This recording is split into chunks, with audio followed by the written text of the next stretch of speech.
Hi everyone, welcome back to another edition of Crackheadoholics. It's been a while. There's no commitment in this anymore, so I'm just doing whatever. Anyways, so today's topic is not very crackheady actually, it's more serious. Maybe not serious. I don't really know what term to use for this. But as the title says, it's about me being an entrepreneur. Or, yeah, I was one, not anymore. I don't think so. So, just to start off, I'll start off by. I already said that. I will start off by giving you my story. So, when I was younger, my parents never really believed in the entire allowance for the kids thing. To them, that was non existent. So, they never really gave us money except for like $1 for food at school. But they didn't really, how do I say this, enjoy giving the money. So, every time they gave the money, they would go, here you go. Like that, as if they really didn't want to do it, but they're like, right, they need to eat, right? And then they would give us the money. So for a very long time, I lived like this. And I think I only started receiving the food money when I was like in year four. That's when I went to school by myself. I took the bus, I took the purple bus, and I went to school by myself. So that's when they had to give me money. So they gave me money for school. And as you can imagine, no allowance means literally no savings. So I couldn't get anything I wanted.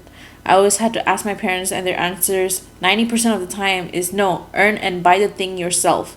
And honestly, saying this to your kid is such a bad idea. It does no good. Why do you have to make them feel like something that they want that you as a parent can afford is a burden? Does that make sense? Yeah. Like, why?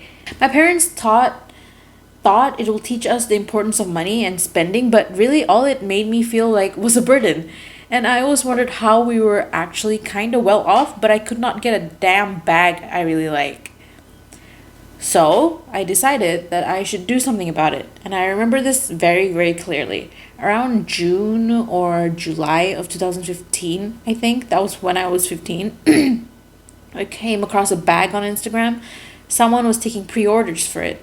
At this time, IG shops were like really rare. It was just a startup. Everyone was just starting out doing this entire IG store thing, and there was only around a handful, to be honest. And in the caption, it said $15 each. And I think I texted the seller. I'm not sure what I asked, but she said 12 each if you buy three or more. And it gave me an idea. Why not? I offered this to my classmates, but showed them the original post that said it was $15.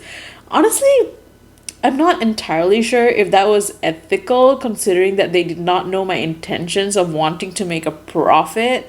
Now that I think back on it, maybe I shouldn't have done that, but I was 15, trying to come up with a business idea so I could get some extra pocket money.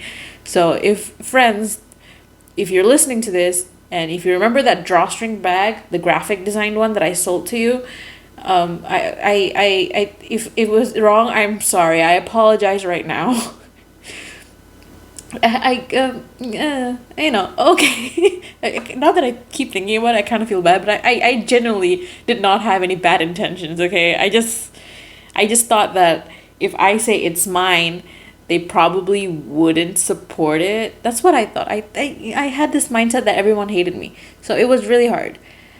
So I took the orders from my friends and got a heap of them, like 15 or 16 bags, something like that. And as you can imagine, I made a profit. And I think that's when it occurred to me that business might be the one for me. With this, I can get the things that I want, right? I thought. And then my dad is a businessman, and I knew that he'll likely encourage it, especially if it meant they'll spend less money on one kid, because that kid has making her own money. So good for them. So I asked my dad during a car ride. I said, "Can I start selling things online and buy the products on Alibaba using your card, and I'll give you the cash for payment?" And he was like, "Oh, sure." So I started. I didn't use Alibaba. I did use Alibaba for a while, depending on the things, but I also used AliExpress a lot because you can buy one quantity from it, like the very small quantities. So I did that. And I launched my IG and started selling. I think my first ever products were like the bags, the drawstring bags that were like 3D printed or like graphic printed drawstring bags. And I started gaining popularity. And like I said, this is when IG stores were rare, and I confidently can say that I was probably one of the first to start in Brunei at least. The cost of my first ever pre order uh, was $300. The cost of it, the money that I had to pay the sellers. And I profited around $100 to $200, I think. I'm not sure. I don't remember. And I sold a variety of things like this for around 4 to 5 months before my dad grew tired of me using his credit card. So he created a BIBD account for himself under his name and just handed over the card to me and told me to do whatever I was doing. He was like, "Here it is, continue.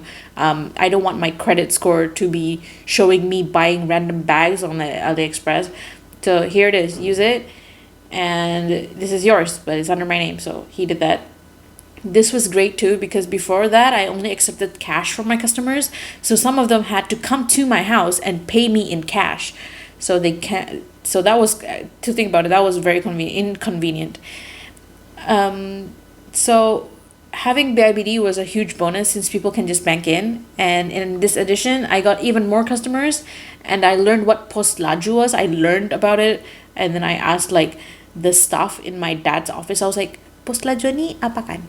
And then like I would like gain a bit of help from them. And this made me even more popular now that I can offer shipping. And I was honestly making quite a bit of money that even my dad took notice, and he was proud. And I don't know if he was proud of me or he was just acting like he's proud so he could brag to everyone. Oh my god, my English. Excuse me.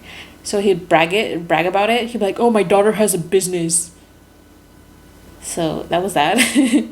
I spent the money that on things that I couldn't have, like materialistic things. I'm a materialistic person in general, so it worked out. And I got my grandma a phone, like a new phone for her to use, like a touchscreen one with WhatsApp and things like that. And I enjoyed the process. I enjoyed the bookkeeping, the order taking, the communication with my customers, the customer service. I enjoyed all of it, so I continued not only because of the money, but because I liked it. And it was fun. And I had like almost 10K followers. The only downfall was that at the time, you had to collect everything from the MPC, Mail Processing Center. If you guys order things online, you guys will know what this is. And every single thing, everything, not a single thing came to your place. And this was so tedious because I had to bother my dad or my driver or someone to drive me there after school so I can get my stuff. And I practically lived there after school because the process was so damn slow. If you guys go there now and you think the process is slow, back then it was slower. I spent around like 3 hours, or yeah, 3 hours usually up until closing time, just waiting for my stuff. Now it's like an hour max. That I went a few weeks ago and it was like 40 minutes. But back then it was so long. Thinking about it, my drivers were really patient with me. They had other jobs. Their job was not just to pick us up from school, but they had like their own other job, and they were really patient, and I'm actually really grateful for that. And I was patient too. I can't believe I sat there for 3 hours, 2 to 3 hours. Man, I was such a hard worker. And my target market was people like me, my age, those who did not have access to a debit card or a credit card, and people who did not know how the online shopping thing works, or people who were too scared to attempt it on their own. That was my target market. And I did this thing, for a few years, and I was going strong. I was big and I was successful in my eyes at least. I feel like if I had the same success now, I'd be featured in like UBD Inspirasi of the Month or something like that. But I don't anymore. Yeah, that story is gonna come. It's gonna come. Just wait.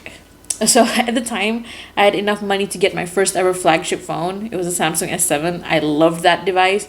And then I got my own laptop. And then right a week after that, I got my own first ever DSLR camera. And I was the happiest at the time. I was so happy that these things are the things that my parents would not get for me. Like a flagship phone, why do you need that? A camera, why do you need that? It's something that they will never even consider getting for me. And being able to get that with my own money that I worked hard for was very rewarding. But anyways, here's where the bad thing comes in. This is where I fell off, I guess. So around, I believe at the end of 2018, I had more ideas to expand my store. I wanted to create a new IG like to sell something specific because my main IG was a mix of like hundreds of products. So I created an account. I think, if I'm not mistaken, it was a focus for phone cases or customized phone cases, if I remember correctly, that is. But a few weeks later, I didn't really like the idea of having two different accounts because of the follower count, because the main one had like 10,000 and the new one it was just starting to gain, and I didn't like that. So I decided to just delete the new one. And here's where everything went wrong. We have reached the climax, the peak, guys, the peak of Aisha's entrepreneur life. Okay, from here on, it does not go up. That's it. So to delete an IG account, you have to give your email and password associated to your account on on Instagram web. And I can't remember exactly what happened. I have no idea why I made this stupid mistake. But at the time, I had multiple IG accounts. I can't even remember what those accounts were for. I think it was definitely me trying to expand it to different quote unquote branches. Like one store sells this, one store sells this, but they're all under my store. Like that. And I made a mistake and I deleted my main account, the one with 10,000 followers. Let's take that in for a second. I made a stupid mistake. 18-year-old me made a stupid mistake forgetting which email and password was associated with what account and deleted my main account. Oh my god. It was so stupid. Thinking back even now, oh my god, how stupid was I? How could I have been so careless? Gosh. But anyways, that happened and you can't recover. And the time if you delete, if it's done, there's no going back. There is no temporary disable or anything. Once it's done, it's done. I even Googled ways to recover, but it just wasn't possible. So there, my account that was making like 4 figures a month, just gone, poofed into thin air. It was just gone. It was just non-existent at that point. I was so shocked. I just laid in my bed and I was so mad. And I was just like staring at the wall. I was like, what did I just do? What did I just do? What did I just do? What did I do? And I was stunned. And but I didn't really give up that easily. I mean, how could I was making a lot of money. Why would I was not gonna give up. And the second account that I created, the one that I actually wanted to delete, I started that up again and used the same username as my main account with a 1 letter difference. I think I had another E at the back or something like that. And I posted on that account what happened. I was like, hey, I'm actually this account and this happened and that account is gone. And people found me easily and they understood, and my following slowly increased again, but it wasn't like how it used to be. At this time, the IG marketplace was saturated. It was pretty saturated at that time. Like now it's completely just more like a store, but back then it was saturated about like 50%, 50. I don't want to give a random number. It was pretty a lot. So there was accounts selling things everywhere, so I didn't make much. My 4-figure earnings went down to 3, and then A level came around and I was busy and I wasn't active with my promotions, so my sales simply just died out at one point. I'd get an order once every week or 2 weeks, and then I had to go on a hiatus because at the end of 2019 I had to fly back to India because I was over the age of 18 and my student pass ended, so I can't stay in Brunei without a reason any longer. So I halted my order taking and promotion and went on hiatus.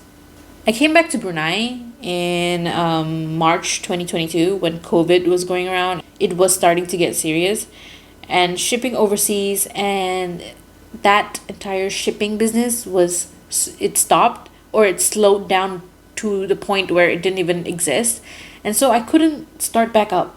It wasn't something that there was no way for me to start it up again because of the lack of shipping, which is what was the most important thing. So it just stopped, I guess. I tried getting back on it when things got better, but it didn't take off. The market was too saturated with similar stores and I had no advantage anymore And my target market, people my age, started to have their own cards and didn't need my help anymore because they were adults now, and as was I. So I simply just stopped my business. Well, not completely. I do take orders here and there from people I know. It's usually for importing things that requires legal documents from the US or something like electronics or Bluetooth things that you need like a permit. I help people import that since they don't know how to do it. And so that's what I do now. And I also make like custom crochet. I learned how to crochet, and I make like dolls and I sell them, like a few of them. And at that point, I guess the entrepreneur in me died. And how do I say this? Yeah, it was not something I was passionate about anymore. It didn't really bring a rush. It didn't help.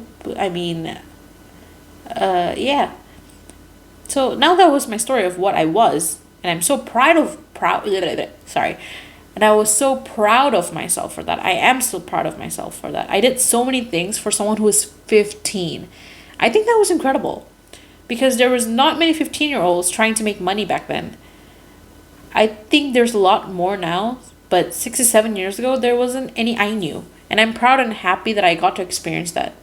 It taught me about money and how to use a bank and how businesses work and about bookkeeping and profit margins and all sorts of stuff. Now, for the second part, also, as mentioned in the title, why I stopped being one. It's not just because my previous business died, it went out of business, not because of that, but there's something more deep to it. Like I said, the entrepreneur in me died. The girl boss in me died. And I'm not sure if she'll come back up again. So in the foreseeable future, I don't think I'll have my own business, at least not to the scale that I had a few years ago. I don't think it'll happen. I think it may be because I got burnt out. I mean, I did that business for more than 4 years, full time. But yeah, I think this phase is over for me. And being my own boss and employee was very fun and liberating. My family still encourages it. My family think working for someone else is something bad, like something to be ashamed of. They kind of look down on things like that, working for someone, not being the boss. They don't like that idea. And for me, as of now, as of what I'm thinking about, my future job or some etc., I think I'd rather have my boss tell me what to do. Someone to give me a salary monthly as I do the job I'm supposed to do. Business is hard. As a business major, I can see that. So I don't think I'll ever want to be the boss, do all the thinking. I don't know if I want to do that again. Well, we'll see. We don't know what the future holds. But as of now, that's not what I want. Side hustles are a trend now. Being an entrepreneur seems almost like a trend of sorts. Every other person is doing it, which is good. A good trend, of course. I'm not looking down on anything, but it's just not the trend for me, not anymore. And they're so encouraged. It's almost as if you're deemed more successful when you have a side hustle than you are without one. But honestly, some people like myself just want stability, a 9 to 5 job that pays. People like me exist. And wanting this is okay. If you are like this, it's okay. Wanting a boring job is okay, with a stable pay is okay. For me, I have other ideas to make my life more interesting. But yeah, I don't want to be the boss anymore. I don't want to be the one staying up late thinking of strategies and things. And that's okay. For a while, I frowned at myself at thinking like this since it's been drilled into my brain that working for someone else is a good thing. And after I broke out of that, it was easier to accept and understand my own decision. Whew. How long was this? Ooh, that was 20 minutes. This is a long one. So, girl boss, being my own boss, at this moment, not something I want. Maybe it'll change. I feel like it might, or it might not. We'll see. We shall see. But thank you so much for listening. If you reached this far, thank you so much. And bye. I'll see y'all in the next episode.